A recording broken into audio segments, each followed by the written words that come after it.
Well, I think that the great benefit of this conference is that we're bringing women and men together to talk about the progress that women have made and the fact that women can't do it alone. From my perspective, what I bring to the conference is the idea that we know that we cannot fully empower women and girls without engaging boys and men. My work is to figure out ways to engage men to support gender equality. That's what my writing is, that's what my activism is, that's why I'm here, that's why I give lots of lectures. Presently, one of the places that I do that most is corporations. Corporations that know that diversity and inclusion are actually good for business. So we know that gender equality is good, is right, it's fair. That's the moral position. But we also know it's good for business, so gender equality is also smart. I think there are three areas of great improvement. The first is women entering in the workplace. I think it's without a doubt the biggest change in our economic landscape. Across Europe, across the United States, nearly half of all women are working. Women are almost the same level as men.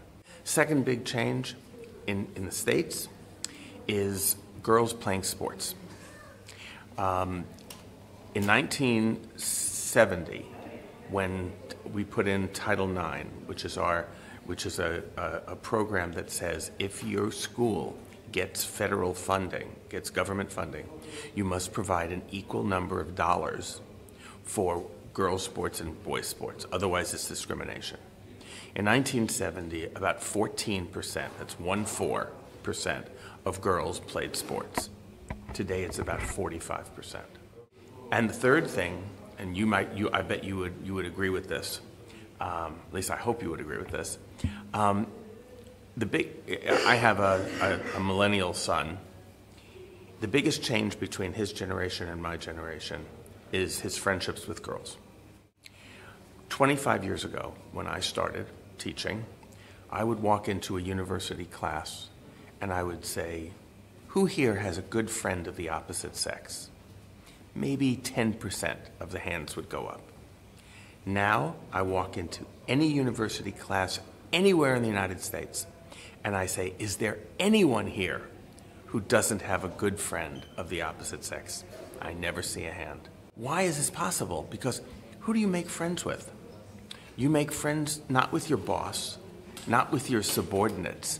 The word we use to describe our friends is our peers, our equals.